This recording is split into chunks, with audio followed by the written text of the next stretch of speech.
Inclusive, según de Timoteo 3:12 dice, y también todos los que quieren vivir piadosamente en Cristo Jesús padecerán persecución. Entonces, por el hecho de ser cristiano, ya vamos a padecer persecución. Tenemos que estar listos para la persecución, ¿ok? Pero el irnos al campo para evitar toda la persecución es incorrecto, es un motivo falso. Algunas otras personas me podrán decir, bueno, yo quiero ir a vivir en el campo porque he escuchado que es una mejor vida, más tranquilo, no hay que hacer nada, me siento en el sillón a ver Netflix todo el día, el aire es puro, no tengo nada que preocuparme. Tampoco esto es el mejor enfoque, ni mucho menos un motivo correcto. Conocí, un amigo me estuvo contando de una experiencia de unos amigos en un país que mejor no voy a mencionar, ¿verdad? Ya que la transmisión es internacional, pero este grupo de personas estaban en los Estados Unidos y decidieron volver a su país porque Jesús regresaba. Y ellos querían escapar de la tribulación, querían escapar de la ley dominical y compraron una casa muy grande, con una propiedad muy grande, y se fueron a vivir en su país natal, con esta propiedad bien grande, se fueron a vivir como reyes y en su mente vamos a vivir bien hasta que Jesús regrese, porque la vida en el campo es la mejor según ellos. Bueno, no muy poco tiempo se dieron cuenta que había que cortar el pasto, que había que lidiar con algunas cosas, que no había aire acondicionado, que no había calefacción dependiendo de los países, y después se chasquearon, Jesús no regresó y regresaron a los Estados Unidos y ahí está la propiedad perdiéndose, ¿verdad? Eso no es el mejor motivo, así que tenemos que tener mucho cuidado cuando nuestra intención de vivir en el campo es por buscar una mejor vida, porque en realidad no es una vida también ocupada, pero una ocupación con placer, ¿ok? Y bueno, y algunas personas me podrán decir, bueno, yo me quiero ir a vivir al campo como una respuesta a una crisis, ¿ok? Es decir, ahora que vino el coronavirus, ahora que algunas personalidades populares, adventistas o, ¿cómo se dice? Con influencia empezaron a decir, es momento de vender todo lo que tiene, es momento de salir de las ciudades, es momento de irse, es momento de, nada más váyase al campo, busque, venda, venda, venda. Una respuesta a una crisis. Y de verdad es que la mayoría de las veces esto es por miedo. Somos inspirados a tomar decisiones, somos inspirados a salir de las ciudades, somos inspirados a ir al campo por miedo como respuesta a una crisis. Pero la verdad es que Primera de Juan, y les estoy dando todos los versículos aquí, y no los puse en la pantalla con una razón, para que ustedes pudieran tomar nota o para que lo pudieran ver en sus Biblias, ¿verdad? Pero Primera de Juan 4:18 dice que en el amor no hay temor, dice el apóstol, sino que el perfecto amor echa fuera el temor, porque el temor lleva en sí castigo, de donde el que teme no ha sido perfeccionado en el amor. Así que, tomando este versículo, nos damos cuenta que estamos obedeciendo un mandato de vivir en el campo, pero no por amor. Y recuerdan cuando Jesús dijo, si me amáis, guardad mis mandamientos. Así es que tenemos que tener mucho cuidado porque estamos guardando los mandamientos de Dios o estamos haciendo algo por temor. Y el problema es que cuando hay temor, no hay amor, no se ha perfeccionado en el amor. ¿Y qué pasa si el coronavirus desaparece?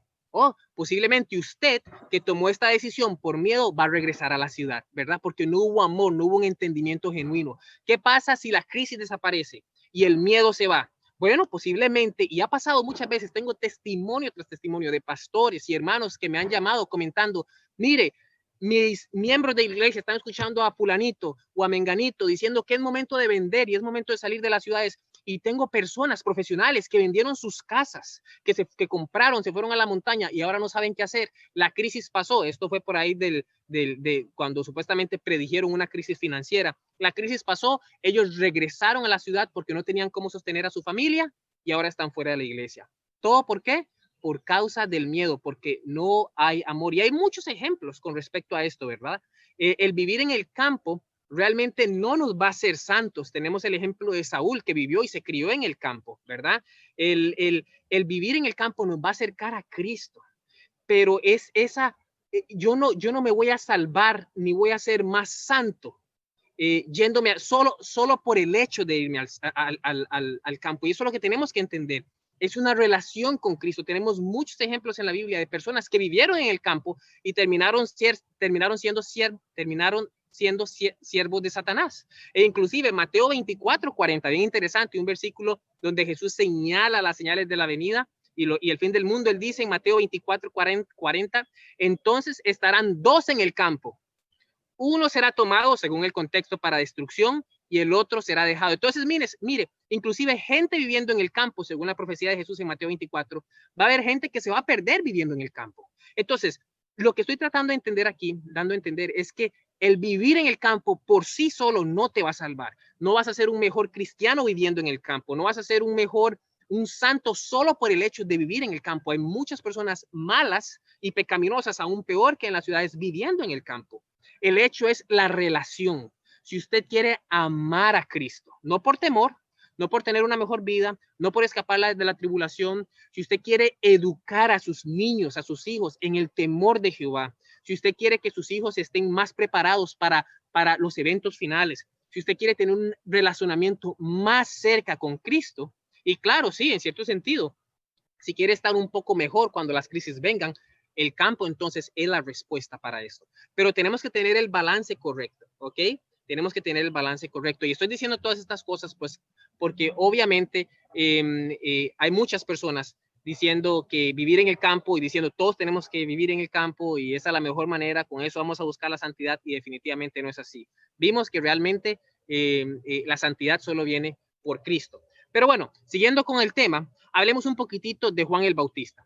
Todos ustedes saben que Juan el Bautista, según las profecías, era el segundo Elías. De hecho, Malaquías 4:5 dice que aquí yo os envío el profeta Elías antes que venga el día de Jehová grande y terrible.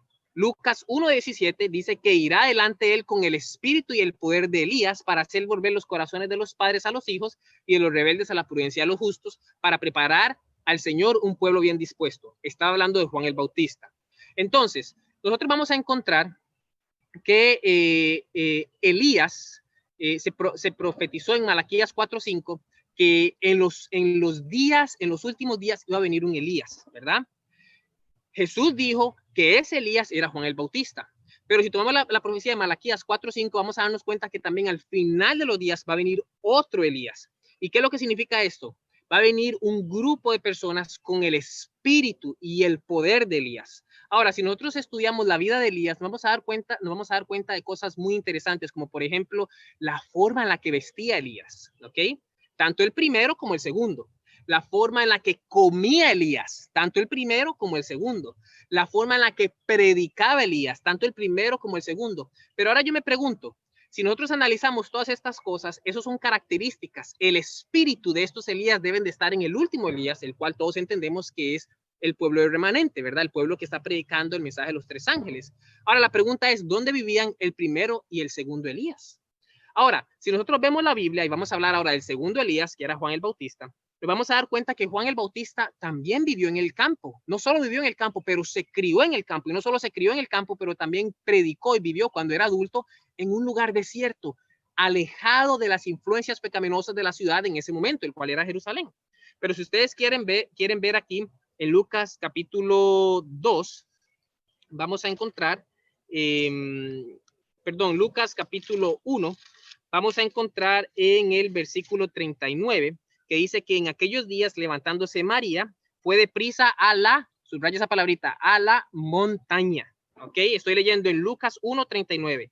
En aquellos días levantándose María, fue deprisa a la montaña, a la ciudad de Judá. Ok, entonces ella fue a la ciudad de Judá y en la ciudad de Judá había una montaña y ella fue a la montaña. Vamos a ver qué fue lo que ella fue a hacer ahí.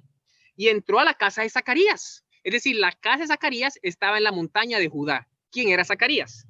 Y saludó a Elizabeth. ¿Quién era Elizabeth? Bueno, Zacarías y Elizabeth eran los padres de Juan el Bautista. Miren qué interesante. Entonces, vemos que Zacarías y Elizabeth ya vivían en la montaña. Y cuando Juan el Bautista creció, cuando Juan el Bautista nació, ellos aún continuaban viviendo en la montaña. Si usted ve el versículo 65, después de la milagrosa obra del nacimiento de Juan el Bautista y todo lo que pasó relacionado a eso,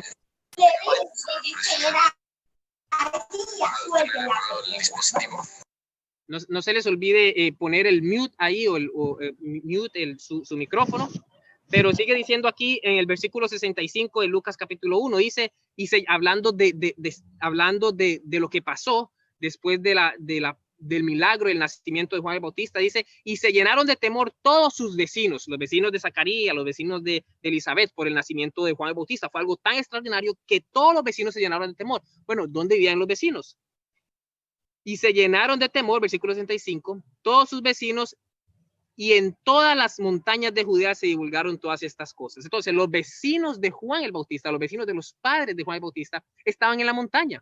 Entonces, aquí no solo vemos una aplicación espiritual de lo que debería ser el último Elías, pero también entendemos que el hecho de vivir en el campo es una bendición, hay tantos beneficios. Es decir, los 8 remedios de salud son respetados en su mayor condición, por lo menos 6 de ellos, aquí en el campo. El simple hecho de ver verde refresca la vista, sin hablar del aire puro, sin hablar de la tranquilidad, sin hablar de la calidad, de la paz que hay. Generalmente cuando usted va donde el doctor y usted está en depresión, muchos doctores le van a recomendar irse de vacaciones. ¿A dónde? ¿A alguna ciudad? No, le van a recomendar irse al campo, irse a algunas cabinas, porque el hecho de estar aquí ya hay paz. Entonces, sin hablar de los beneficios científicos y fisiológicos en el cuerpo, el hecho que la Biblia nos apunta que Elías y Juan el Bautista vivían en el campo, crecieron en el campo, nos deja saber muy claramente que el remanente de Dios tiene que considerar muy bien el vivir en un lugar apartado, lejos de las influencias y la pecaminosidad de la ciudad. Pero continuemos. Miren, cuando ustedes leen acerca de la vida en el campo, nos vamos a dar cuenta de que generalmente vamos a encontrar 3 fases, ¿ok? Y estoy diciendo esto porque, una vez más, hay muchas personas dando mensajes o sonando la trompeta fuera de tono. A lo que quiero decir es que están dando mensajes no en su contexto real. Cuando usted agarra todas las citas del espíritu de profecía y todos los principios bíblicos, usted va a tener un conocimiento amplio de lo que realmente dice el tema. Yo, obviamente, como predicador, tengo que darme a la tarea de estudiar bien el tema para poder presentarlo. Y yo voy a compartir con ustedes algunas cosas que pueden hacer para entender mejor el tema. Pero cuando usted agarra todas las citas, y eso fue lo que yo hice, yo busqué las citas que ella habla de la ciudad, busqué los libros donde habla de la vida en el campo, usted se va a encontrar generalmente 3 fases, y esto viene de mí, no es que ella dijo esto, el espíritu de profecía, pero cuando usted lee las citas, usted va a encontrar, por así decirlo, 3 fases de lo que tiene que ver con vida en el campo. Por ejemplo, la primera, como ustedes pueden ver en su pantalla, es una fase en la que todos nosotros tuviéramos que estar ahorita, ¿ok? Especialmente aquellos que tienen familias, ¿ok? Usted va a encontrar citas donde ella dice que las familias deberían vivir en el campo, es el momento de alejarnos de la iniquidad, es la mejor manera para que nuestros hijos crezcan. Si ustedes ven la mayor cantidad de jóvenes que salen de la iglesia, eso pasa en las ciudades, ¿verdad? No es tanto en el campo, es claro, por las influencias, por la pecaminosidad, por los deseos, por las tentaciones que hay en la ciudad, ¿ok?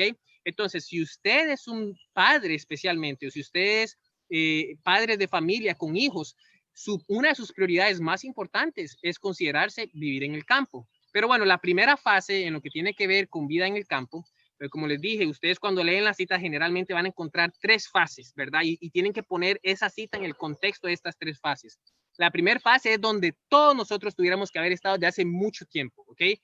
Es un llamado a las familias. Vamos a vivir en un lugar generalmente donde es fácil acceso a las ciudades. En cierto sentido, vamos a estar conectados, ¿verdad? Al sistema. Vamos a seguir comprando comida en Walmart, vamos a seguir yendo a las ciudades, comprando cosas, ¿verdad? Obviamente vamos a hacer bastante evangelismo. Nuestros hogares van a servir como puestos de avanzada donde vamos a estar yendo a las ciudades, ¿verdad? A predicar, ¿ok? Y pues por supuesto vamos a ser salvos de algunos eventos o crisis, como por ejemplo el de coronavirus, ¿ok? Entonces, esta es la fase 1. También quiero mencionar que aunque estamos en esta fase, por ejemplo, donde estoy yo estoy en la fase 1. Nosotros estamos viviendo en el campo, no muy retirados, ¿verdad? En una zona rural, pero desde ya nosotros estamos aprendiendo a despegarnos un poquitito del sistema, a aprender agricultura, a aprender a proveer nuestro propio alimento, a aprender y orando para un lugar más separado, entre otras cosas. Esa es la primera parte. Aquí es donde nuestros hijos, mi hija recién nacida, va a aprender mucho, va a estar alejada de las ciudades, de las influencias pecaminosas. Entonces, muchas citas, especialmente los libros de conducción del niño, los libros de hogar cristiano, cuando usted los lee, usted va a encontrar este contexto, ¿verdad? Lo que podríamos llamar la primera fase. Ahora, la segunda fase tiene que ver con algo un poquitito más intenso. Y eso es lo que muchas citas donde ella habla de la huida de las ciudades. Huida de las ciudades no es lo mismo que vivir en el campo. ¿ok? Porque cuando usted vive en el campo es un estilo de vida, es un estilo de vida donde usted está adaptado a la simpleza, es un estilo de vida donde usted está adaptado es un estilo de vida, es algo que usted practica, es algo que usted respeta la reforma pro salud, usted respeta muchas otras cosas, usted es más saludable, usted tiene una comunión con Dios, tiene una comunión con su familia, usted practica educación en casa, entre otras cosas. El huir de las ciudades es algo que es una respuesta. ¿Una respuesta a qué? Una respuesta a la ley dominical. Les pido disculpas por el ruido.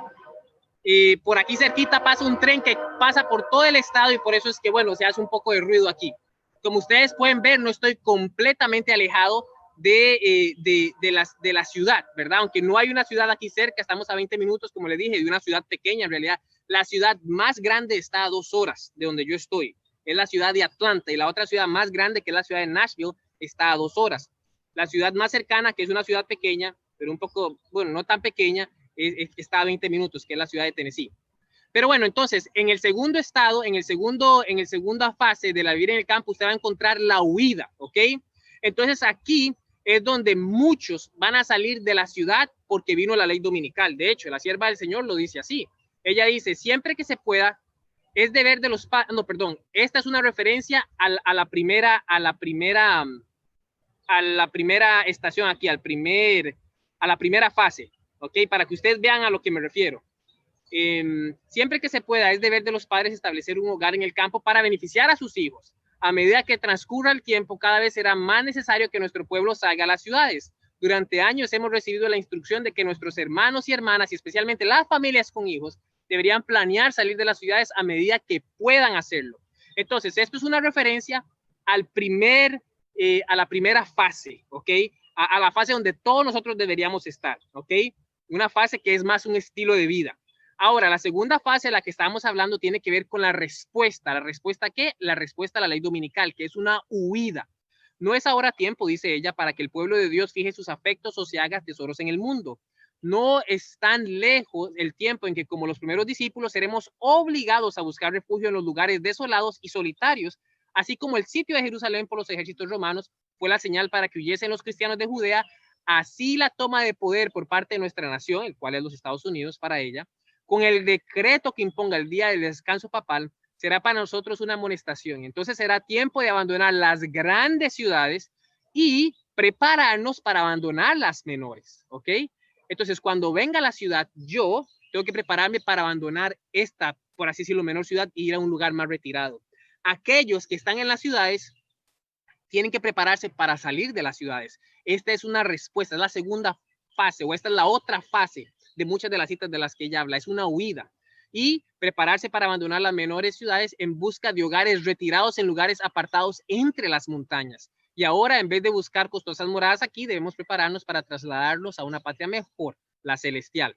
Entonces, ella se está refiriendo aquí a esta segunda parte. Lo interesante es que usted puede decir, oh, Esteban, mire, la verdad es que yo me voy a esperar para la segunda parte, entonces. Yo me voy a esperar para cuando venga la ley dominical, yo voy a salir de las ciudades. El problema con esto es que nos puede pasar como le pasó a Lot, ¿ok? Y Lot, cuando usted va a Génesis capítulo 19, usted se va a dar cuenta que Lot, tuvo que salir huyendo de la ciudad de Sodoma. Y bien interesante la historia de Lot, y no tenemos tiempo para estudiar todo, pero es bien interesante que Lot tuvo que salir huyendo de la ciudad de Sodoma por la expulsión que venía. Pero recuérdense que Lot perdió sus hijos, perdió su familia, perdió su esposa, perdió su casa, perdió sus recursos, y no solo eso, había perdido, porque recuérdese que Lot vivía con Abraham, había perdido, se le había olvidado cómo vivir en el campo. Cuando usted lee Génesis capítulo 19, versículo 17, Lot está escapando de Sodoma, así justo como la ley dominical, ¿ok?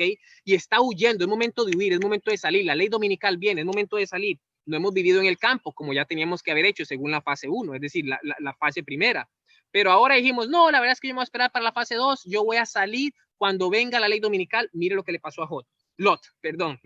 En el versículo 17 de Génesis 19 leemos, y cuando los hubieron llevado fuera, porque Lot al final nunca salió, pero los ángeles que lo sacaron, dijeron, escapa por tu vida. Sigue diciendo, no mires tras de ti ni pares en toda esta llanura. Mire lo que le dijeron los ángeles, versículo 17, escapa ¿a dónde? Escapa al monte, no sea que perezcas. ¿Dónde le dijeron los ángeles que escapara a Lot? Bueno, váyase al campo, váyase al monte, váyase a la montaña, Lot, porque en la ciudad va a haber destrucción. Mire lo que pasó, versículo 18. Pero Lot les dijo, no, yo os ruego, señores míos, he aquí ahora ha hallado vuestro siervo gracia en vuestros ojos, y habéis engrandecido vuestra misericordia que habéis hecho conmigo, dándome la vida. Mas yo, noten muy bien Lot lo que dijo, mas yo no podré escapar al monte, no sea que me alcance el mal y muera. Y miren lo que dice, he aquí ahora esta ciudad está cerca para huir allá, la cual es pequeña, déjame escapar ahora mismo. En otras palabras, Lot se le había olvidado cómo vivir en el campo. Y cuando los ángeles le dijeron, escape a la montaña, escape al campo, Lot le dijo, mira, si yo escapo a la montaña, no sé si me va a salir una serpiente, no sé cómo construir ya, no sé cómo vivir en la montaña, me va a venir una cosa peor, déjame y me voy a una ciudad más pequeña. Ese es el peligro de esperar hasta el final. Ese es el peligro de esperar hasta la ley dominical, porque muchas familias, desafortunadamente, y muchas personas van a escapar al campo. Pero, ¿qué pasa si les pasa como Lot? ¿Qué pasa que si en el momento de salir de la ciudad sus hijos no van a querer venir? Su esposo, su esposa no va a querer salir con usted. Usted va a tener una decisión, o los deja o se queda con ellos.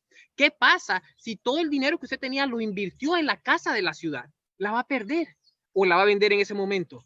Entonces, hay un riesgo de esperar en este punto. Usted podrá decir, oh, Esteban, yo soy joven entonces, no tengo familia, no tengo hijos, entonces, y yo estoy muy cimentado en la palabra de Dios, no tengo que vivir en el campo ahorita, yo puedo esperarme en la ciudad y escapar. El problema es, bueno, ¿qué pasa si usted se casa? Yo me casé hace unos 3 años, ¿verdad? Y gracias a Dios, antes de eso ya estaba viviendo en el campo como misionero y ya estaba acostumbrado. Yo crecí, nací en la ciudad de Costa Rica, en San José, y no sabía nada acerca de agricultura. Me tocó aprender como misionero, ahora me casé y amo la agricultura, ¿verdad? Entonces usted puede ser joven y dice, yo me voy a esperar para el final, pero ¿qué pasa si ese final llega? ¿Qué pasa si esa ley dominical llega y usted ya está casado, ya tiene hijos o no se preparó? Entonces, esto es lo que nosotros tenemos que tener mucho cuidado con esto, la segunda fase. Cuando llegamos a la segunda fase, nosotros nos vamos a dar cuenta que aquí es obviamente ya la ley dominical ya está ya fue aprobada, no sabemos cuánto tiempo va a ser ni cuándo va a ser. También aquí es donde cada vez más tenemos que depender menos del sistema. Aquí ya tuvimos que haber sabido acerca de paneles solares, tuvimos que haber sabido acerca de cómo cavar pozos y tener nuestra propia agua. Aquí ya tuvimos que haber sabido acerca de agricultura y plantar y proveer nuestro propio alimento. Aquí ya tuvimos que haber sabido acerca de cocinar comidas simples, entre otras cosas. Y pues por supuesto, nuestros hogares en este momento van a servir como refugio para muchos que están escapando, ¿verdad? También. Y pues por supuesto vamos a seguir haciendo evangelismo en la primer parte hasta cuando nos empiecen a matar, ¿verdad? Pero pues bueno, y la última parte o la última fase de muchas de las, este es el contexto, la última fase de lo que usted va a leer con respecto a las citas de Elena de White es en relación a vivir en las montañas. Y esto pasó también con los valdenses, ¿verdad? Aquí está relacionado con el tiempo de angustia, está relacionado con que no vamos a tener ninguna provisión. Dios va a proveer alimentos a nosotros con cuervos, como lo hizo con Elías. Más adelante van a caer las plagas, obviamente la gracia se va a cerrar. Y pues por supuesto, aquí es donde vamos a recibir a Cristo. Para los que, por la gracia de Dios, estarán o estemos vivos para ese momento. Entonces, aquí vamos a estar viviendo en las montañas. Aquí ya lo perdimos todo, ¿verdad? Estas son algunas citas de la que ella habla. Dice, obligados a refugiarse en los bosques y las cuevas, siguieron reuniéndose para leer la palabra de Dios y para celebrar culto, hablando de los valdenses. Dice, los herederos de Dios han venido de buhardillas, chozas, y esa palabra chozas es bien interesante. Y dice, cárceles, cadalsos, montañas, ¿verdad? En las fortalezas de las montañas, la siguiente cita dice, en las cuevas y guaridas de la tierra del Salvador revela su presencia y su gloria. Entonces, en este campo, en este fase es donde ya estamos completamente en persecución, decreto de muerte, ahí vamos a estar en las montañas, completamente en las cuevas, Dios va a proveer para nosotros. Y ella dice que muchos van a estar en chozas, bien interesante, porque esa palabra en inglés, que es el idioma original donde ella escribió, es hovels, y esto es como lucen las chozas en la mente de Elena de White. ¿A cuántos de ustedes les gustaría vivir ahí? ¿Verdad? Pero ahí, eso es un hovel, esos son chozas en la mente de Elena de White. Entonces, ahí es donde nos va a tocar vivir al final, ¿verdad? Por así decirlo, en la tercera etapa. Y como dije muy claramente y quiero reiterar, estas etapas de las que estamos hablando son etapas que yo pude ver leyendo todas las citas de Elena de White, que es lo que hacen muchos, leen solo una parte, leen solo que es momento de salir, leen que es momento de vender, leen que es momento de vender nuestras propiedades, pero no estamos considerando en qué contexto ella está hablando eso. Y entendiendo estas fases que, como yo les dije, vinieron de mí, es decir, no es algo inspirado, es algo que yo logro ver en el contexto de cada cita, pero entendiendo estas fases vamos a entender un poquito mejor el llamado a vivir en el campo. Y como les dije, todos nosotros tuvimos que haber ya estado en el campo, ¿ok? Muchos de nosotros, muchos de ustedes allá en Panamá, todavía siguen viviendo en donde, en la ciudad de Panamá, ¿verdad? Esa es una foto de la ciudad de Panamá, o en la ciudad. Entonces, la pregunta es, ¿qué hacemos para terminar con el tema? Ya estamos terminando. ¿Qué hacemos? ¿Qué lecciones prácticas podemos hacer para hoy, para aquellos que están viviendo en la ciudad? ¿Qué lecciones prácticas podemos hacer para prepararnos para vivir en el campo? Muchos de ustedes van a tener la oportunidad de empezar a vivir en la fase 1, la fase 1 que tiene que ver con vivir en el campo, vivir cerca de una ciudad. A algunos de ustedes les va a tocar de una vez brincarse a la fase 2, vivir en un lugar mucho más retirado, vivir en un lugar donde no estén adaptados al sistema, donde el agua viene de un pozo, donde la electricidad, no tienen electricidad. Yo estuve, por ejemplo, en Bolivia, en un lugar donde no había electricidad, donde eran solo con paneles solares. Entonces, hay mucha gente que ya está preparándose, y eso deberíamos hacer.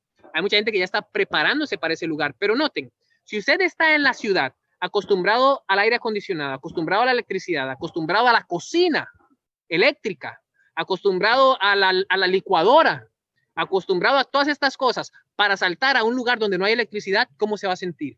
¿Verdad? Va a ser un poquito difícil. Entonces, hoy, si aún usted está en la ciudad, es el momento de prepararnos, ¿verdad? Y con esto estoy llegando, por así decirlo, ya casi al final del sermón y a la parte más importante. Entendiendo esto, entendiendo los principios bíblicos, entendiendo las citas y el balance del espíritu de profecía, entendiendo las fases que podemos encontrar o que podemos percibir en los escritos del espíritu de profecía, entendiendo el mensaje que tiene que ver bíblico para vivir en el campo. Entonces, hoy que estoy en la ciudad, que estoy con mi familia, que estoy solo, ¿qué puedo hacer para prepararme y vivir en el campo?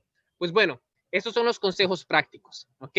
Primero es estudiar el tema, ¿ok? Eso es lo más importante. Mucha gente no estudia el tema y creen lo que dijo el pastor, o creen lo que dijo el predicador David, o creen lo que dijo este otro, o creen lo que dijo Esteban Beckford, o creen, entonces si tal persona dijo, es momento de vender todo, pues vamos a vender todo, ¿ok? Si la persona dice, es momento de salir ahora mismo, porque ya no hay tiempo, usted sale ahora mismo, pasan 2 meses, se devuelve chasqueado sin nada, ¿verdad? Hay otras personas que dicen, venda todo y dónelo a mi ministerio. Pueden creerlo. Y las personas hacen eso. Primero que todo hay que estudiar el tema. ¿Qué fue lo que hice yo? Yo me fui a E.G. White Writings, ¿verdad? Ustedes pueden ir ahí, el libro de Elena de White, y yo puse ahí en la búsqueda campo, puse ciudades pequeñas, grandes ciudades, y empecé a leer todo lo que ella decía para tener un conocimiento contextual. No solo eso, ustedes pueden leer La conducción del niño, donde hay una sección de eso. Ahí pueden leer Hogar Cristiano, donde hay una sección de eso, donde deberíamos construir nuestro hogar. Hay un capítulo en Eventos de los Últimos Días, también pueden leer eso, y hay unos capítulos en Evangelismo, cómo evangelizar en las ciudades desde puestos de avanzada, también pueden leer eso. Entonces ustedes leen todo el compendio de lo que está escrito para tenerse una idea, pero lo importante que usted tiene que hacer ahora es estudie el tema, no deje que nadie le enseñe. Claro, está bien ver videos y tomar puntos y tomar ideas y preguntar, pero estudie por usted mismo la palabra del Señor, porque el Señor le quiere hablar. El segundo consejo es, en oración usted va a hacer todo. ¿Por qué? Porque como bien dijimos, muchos actuamos por miedo, por impulso, pero nunca oramos al Señor. Señor, abra las puertas, ¿ok? Permítame entender dónde usted quiere que vaya. Señor, provea un hogar. Ustedes saben por qué Dios a muchos de nosotros, yo no tengo una casa. De hecho, esta casa en la que nosotros vivimos es una casa, por así, no es nuestra, no nos pertenece. Yo no tengo una casa aún en el campo. Y el Señor no nos quiere dar una casa así por así, porque no vamos a depender de Él. Este es un mensaje de dependencia, de justicia. Si usted no tiene una casa ahora en el campo, ore al Señor, y dile al Señor que le muestre, que le ayude. que haga un milagro. Mire, yo conozco bastantes personas a las cuales les donaron, les regalaron el terreno entero en el campo, simple y sencillamente porque la persona no la quería. Estas personas estaban orando, conozco personas que les han regalado carros porque estuvieron orando.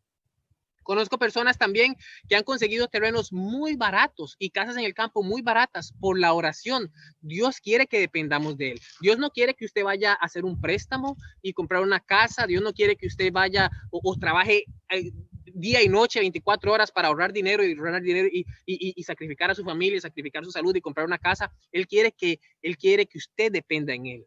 Si el Señor nos mandó a vivir en el campo, Él va a proveer una casa, Él va a proveer un terreno por usted. La pregunta es, ¿se lo está pidiendo? La pregunta es, ¿está siendo obediente usted al mandato de Dios? La pregunta es, ¿quiere vivir en el campo? Miren, yo no quería vivir en el campo, pero me acomodé y para mí ahora es un placer. Entonces, Dios, si Dios nos mandó a hacer esto, Dios nos va a equipar y va a proveer lo que nosotros necesitamos, pero tenemos que orar.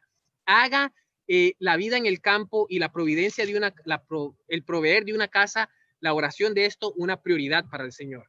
Lo segundo que tenemos que hacer es preguntar a personas con experiencia. La sierva del Señor dice que nosotros tenemos que preguntar a personas con práctica. De hecho, nosotros hicimos una transmisión en vivo hace unas semanas atrás con un grupo, con una familia que ya vive en el campo. ¿Por qué? Porque la sierva del Señor dice que cuando buscamos consejo, aparte del Señor, que es el más importante a través del estudio, en su palabra, en los escritos del Espíritu de Profecía y a través de la oración, cuando buscamos consejos, tenemos que buscar consejos de personas con práctica. Tenemos que usar el sentido común. Por ejemplo, si ustedes están allá en Panamá, pregúntenle a personas que viven en la área, pregúntenle acerca de cómo se hace, pregúntenle a personas que ya están viviendo en el campo y que son piadosas de Dios. Entonces, eso lo tenemos que hacer también. El otro consejo práctico es, como bien dice, es usar el sentido común. Muchos de nosotros decimos, ay, yo me voy a ir al campo y voy a ver qué pasa y después nos devolvemos. O muchas personas, por ejemplo, en El Salvador, que donde es mi esposa, muchas veces vivir en el campo es un poquito peligroso por el tema de las maras, ¿verdad? Entonces, muchos dicen, es más peligroso vivir en el campo que vivir en la ciudad. Ok, pero hay que usar el sentido común. ¿En qué lugares no hay maras? ¿Qué lugares son? Bueno, a lo mejor usted está viviendo en una ciudad pequeña, a lo mejor la ciudad no es tan corrupta, ¿verdad? Entonces usted puede mantenerse un tiempo más allá. Si la ciudad es bien corrupta, use el sentido común. Es momento, el principio de esto es salir, escapar de la corrupción y de la iniquidad que se encuentra en la ciudad. Entonces tenemos que usar el sentido común, algo que no es tan común, ya, ¿verdad? Pero tenemos que orar, tenemos que pedirle al Señor. Otra cosa que tenemos que hacer es con toda seguridad empezar a aprender el ABC de la verdadera educación industrial. ¿Cuál es la agricultura? Usted dice, oh, yo estoy en la ciudad, ¿cómo lo voy a hacer? Bueno, empiece a plantar una papa en una caja de leche o use un tarrito y plante, bueno, no, allá no creo que se den fresas, pero cosas que se dan allá, ¿ok? Empiece a familiarizarse. Si usted tiene un lugarcito pequeño, plante alguna cosa, empiece a familiarizarse cómo las flores, cómo los vegetales crecen, cómo se desarrollan. Cuando usted ya sale en el campo va a ser mucho más fácil y uno tiene que aprender todo esto de una vez, ¿ok? Tiene que aprender a usar remedios naturales. Cuando usted está en el campo, por ejemplo, cuando nosotros nos enfermamos aquí, nosotros no vamos a ningún hospital, especialmente que aquí es carísimo, no podríamos ni pagarlo con el sueldo que tenemos, pero hacemos tratamientos de hidroterapia, hierbas. Es importante para nosotros empezar a aprender remedios naturales, ¿ok? Empieza a aprender a cocinar comida sencilla. En el campo usted ya no va a poder posiblemente ir y tener toda esta comida con conservas y comprar constantemente. Usted tiene que aprender a cocinar comida más sencilla, comida más natural, aprender a adaptar ese paladar a las cosas que el Señor nos ha dado. Empieza a aprender habilidades prácticas y hoy no hay excusa. Hoy tenemos YouTube, ¿verdad? Y YouTube usted puede aprender absolutamente cualquier cosa, no solo eso, pero hay un montón de libros, hay un montón de gente con experiencia a la cual usted se puede juntar y aprender acerca de mecánica, acerca de construcción, entre otras cosas. Algunos de esos ejemplos son, por ejemplo, la construcción, algo que todos los hombres deberíamos casi aprender o por lo menos entender, tener un conocimiento. Cuando usted vaya al campo y algo se destroce en su casa, poder arreglarlo, ¿verdad? Aprender para todos, tanto mujeres como hombres, cómo hacer conservas, cómo usar los tomates, cómo conservar por semanas las manzanas, etcétera, etcétera, etcétera. aprender conocimientos prácticos como paneles solares, cómo funcionan, cuánto cuestan, ya adaptándonos un poquito más para salir del sistema, cómo es que funciona el agua y cómo es que funcionan los pozos para no depender del sistema también, construcción de greenhouse, no sé cómo se dice en español, pero son estas casas donde usted construye y siembra ahí para cuando hay lugares, por así decirlo, bien fríos o bien calientes, usted también pueda plantar cosas ahí. Reconocimiento de peligros, por ejemplo, si donde yo estoy hay serpientes, ¿cómo las reconozco? ¿Cómo las controlo? Si donde yo estoy aquí por ejemplo, hay muchos, ¿cómo se dice? Mapaches, yo creo que se dice raccoons, se dicen en inglés, mapaches, me parece que se dice en español, donde ellos vienen y te comen todo el maíz que uno planta, ¿verdad? Entonces, ¿cómo hago yo? Bueno, empieza a reconocer todas esas cosas, empieza a preguntarle a la gente. Por ejemplo, yo me di cuenta que si usted pone un radio, y hay radios que venden, ¿verdad? Que empiezan a sonar, los raccoons no van a venir porque piensan que es un peligro. Ok, usted puede comprarse un perro y alejar los raccoons, comprarse gallinas y quitar los bichos. Entonces, todas estas cosas que nosotros tenemos que empezar a hacer, a preguntar, a investigar en YouTube, ¿verdad? Hay tantas cosas, ¿verdad? Aprender a usar herramientas. Ahorita que usted está en la ciudad, cuando se le estropea alguna cosa, agarre su martillo. Muchos de nosotros ni siquiera nunca supimos a usar un martillo, a usar un serrucho, a usar otro tipo de herramientas. Trate de arreglar algo en su casa y vaya preparándose para esto. Muéstrele a Dios, muéstrele al universo que usted está interesado en estas cosas, ¿ok? Aprenda como por ejemplo la reparación del carro o si por ejemplo usted va a montar a caballo, algunas otras cosas así. Todas estas cosas son importantes, mis hermanos y mis hermanas. Nosotros tenemos que empezar a mostrarle a Dios que estamos interesados en estas cosas, que somos obedientes. Y la única manera de hacer esto es empezando hoy a prepararnos. Algunos de ustedes, como dije, van a salir al campo y van a aprender en el campo y está bien. Algunos de ustedes, por no saber nada, se van a chasquear y van a regresar. Pero si ustedes saben regresar a las ciudades, si ustedes saben si ya tienen alguna preparación práctica, ir al campo va a ser mucho más fácil. Y ahora usted podrá decir, mire Esteban, la verdad que todo esto que usted me acaba de decir es un montón de cosas. La verdad es que yo no tengo tiempo para esto. Está bien, mi hermano. Mi hermano, usted decide, ¿ok? Para mí es más importante invertir tiempo en esto y saber que mi hija va a estar expuesta. Mi hija no se va a salvar. No puedo asegurar que mi hija se vaya a salvar a esto. No puedo asegurar que mi esposa se vaya a salvar haciendo estas cosas, pero le estoy dando más oportunidad. Yo prefiero invertir tiempo en esto. Yo prefiero invertir tiempo leyendo, estudiando, preparándome, alistándome para retirarme más, orando para que el Señor provea un hogar y acostumbrándome a la vida en el campo. Yo prefiero invertir tiempo en todo esto que ver a mi hija abandonando a la iglesia cuando crezca, que ver a mi esposa con hábitos del mundo, que ver a mi hija tal vez con prácticas mundanas abandonando a la iglesia y perdiendo su salvación. Para mí esto no es nada en comparación a la salvación de mi hija, a la salvación de mi esposa, al cuidado de mi familia, a mi propia salvación.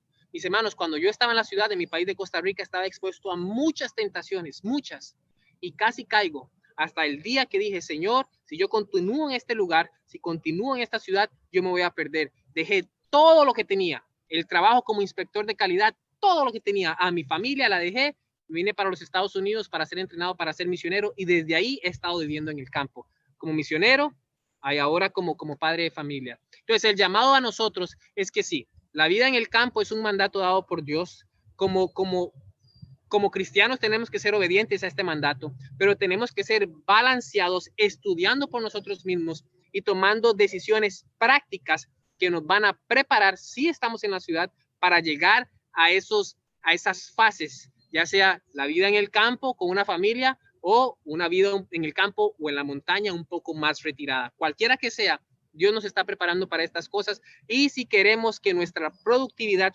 crezca, si queremos que nuestros hijos, que nuestra familia tenga más oportunidad para la salvación, es momento de hacer cambios hoy, es momento de empezar a prepararnos y oro para que el Señor nos ayude a tomar decisiones sabias. Que el Señor les bendiga y espero que este tema haya sido de bendición para ustedes.